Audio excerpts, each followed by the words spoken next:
Good morning, dear students. In continuation of the last two classes, today we'll see the self-applied topical fluorides in dentistry. See, the traditional approach to administration of topical fluids for the prevention of dental decay requires that each child be treated individually by dentist or dental hygienist and that special equipment and facilities be used.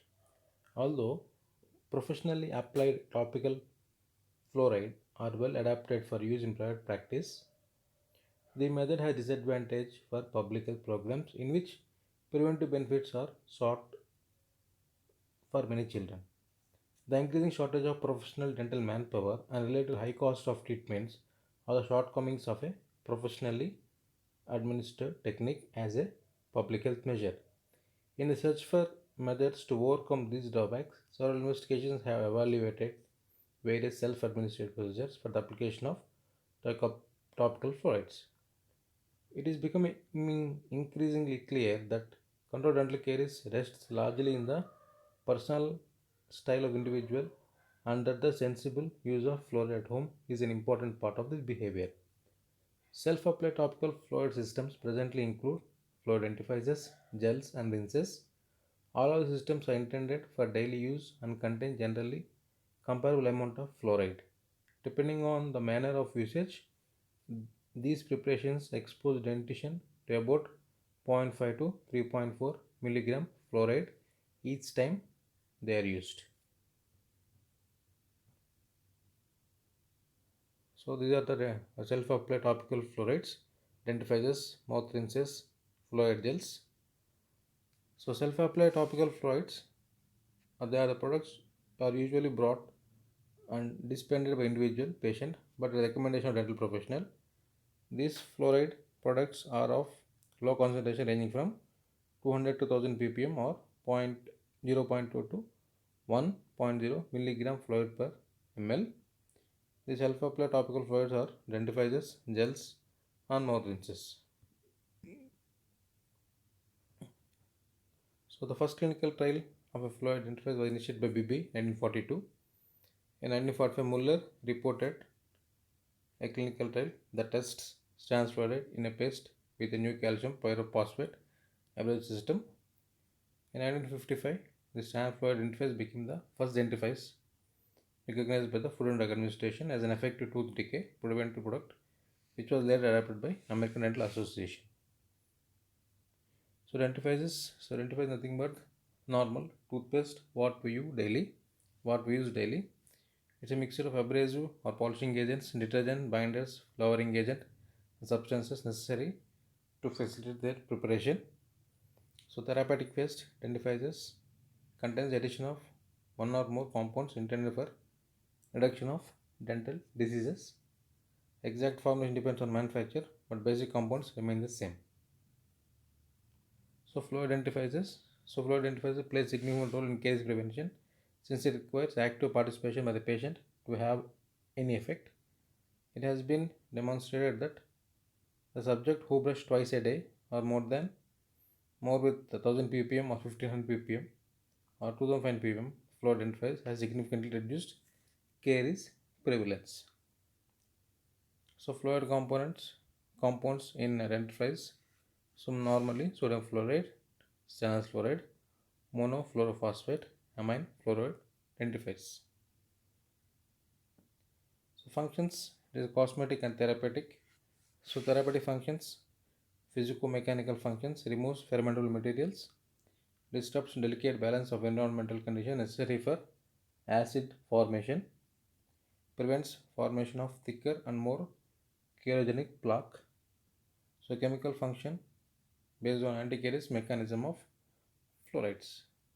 So compost dentifrice normally. So this is done in your dental materials. This one subject.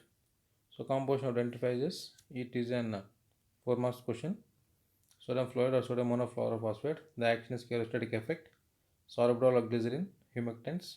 Silica, dicalcium phosphate, abrasive. Sodium lauryl sulfate, surfactant. Water, it's a vehicle. Hydrated sodium phosphate or sodium citrate, it's a buffer. Saccharin, it is sweetener in the toothpaste. Spearmint oil, menthol, coriander, eucalyptus, lemon. It's a flavoring agent. Titanium dioxide, it is an opacifier. Xanthan gum, the binder. Aqueous solution, sodium benzoate, stabilizer. So pH adjusted normally to be approximately neutral. So fluoride compounds used in identifies sodium fluoride. So carrier reduction was insignificant but of incompatibility are components of abrasive system. Sodium bicarbonate, sodium metaphosphate, sodium phosphate are used. In 1973, FDA approved sodium fluoride plus calcium pyrophosphate to 650 ppm of milli fluoride, ppm fluoride. Stannous fluoride, Muller Associates at Indian University in 1955, first recognized by the FDA, undergoes quick dissociation hydrolysis and oxidation, so needs to be stabilized. 1% stannous pyrophosphate is used, not compatible with calcium hydrophosphate, so replace with calcium pyrophosphate or insoluble metaphosphate. So there are disadvantages: staining of teeth, particularly in mouth with poor oral hygiene, pigmentation of hypoplastic areas and margins of restoration, metallic taste due to low pH and high concentration of sodium stannous fluoride, astringent taste and difficult to mask with flavoring agents, poorly accepted by children. So now it is not available in the market. So monofluorophosphate in 1981 most widely used with good results. Does not occur in nature, so prepared synthetically in lab in Oklahoma. Contains atom of phosphate, one atom of phosphate, two atom of oxygen, and one atom of fluoride. Exists as a divalent ion. Advantage: no staining, and abrasive system includes chalk, calcium carbonate, or dicalcium phosphate. Mechanism of action not absolutely established, though that monofluorophosphate anion has antiganic property of its own and exchange phosphate groups in apatite crystals. Other mechanism by slow hydrolysis releases fluoride ions. Also thought that there might be release catalyst present in the saliva or dentifrices. Other mechanism is due to fluoride release by degradation of the complex phosphate fluoride ion in the oral environment by bacterial enzymes, contains 800 ppm of fluoride. Ammonium fluoride first tested in Zurich, Switzerland. Components: ammonium fluoride 297 contains 1000 ppm of fluoride. Ammonium fluoride, so 242, that is hetafluor, contains 250 ppm of fluoride. Both are stable and have a long life. And features insoluble metaphosphate. It is abrasive and polishing agent, less foaming action. Developed to improve the affinity of fluoride to enamel by the organic cationic molecule, thus making more resistant to dental caries. Market in Europe and not in North America, have shown high resistance in dental caries. Other superior products include properties include reduced enamel solubility, increased fluid uptake by enamel, anti-glycolytic property. So disadvantages: concern has been raised for taste characteristics and long-range toxic effects. Retention of fluoride interfaces continuous use at low concentration is beneficial as fluoride concentration in the oral fluid is elevated to bring its effect. So fluid mouth rinses, coming next, fluid mouth rinses. So the use of mouth rinses was first described by B et al. In 1946. In 1979, Council of Dental Therapeutics and ADA accepted neutral sodium fluoride and as APF mouth rinses as effective caries preventive agents. Sodium fluoride mouth rinses, these are usually formulated at concentration of either 0.2% for weekly use or 0.05% for daily use. These rinses are intended to be used forcefully, swishing 10 ml of liquid around mouth for 60 seconds before expectorating it. Advantages of daily rinsing: if the patient misses several sessions, it is possibly less critical than if he was on a weekly schedule. Advantage of 0.05% sodium fluoride concentration is that it can be used to produce topical as well as systemic benefit when indicated for individual patient.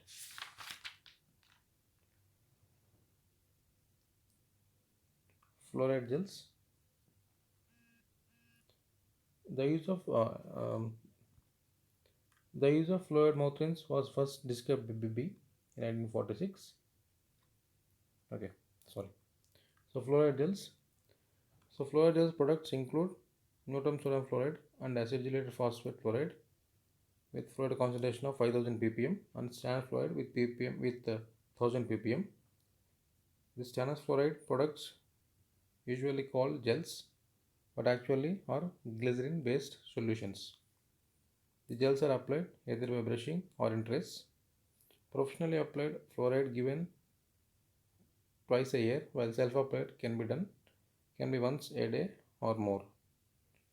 Patients brush their teeth for 1 minute for the gel, or if trays used, several drops are placed in each tray and applied for 5 minutes. Patient should be informed to expect the gel and not to swallow, and should rinse mouth after application so as to minimize the risk of swallowing gels by children, and usually not recommended for children below 6 years of age or younger.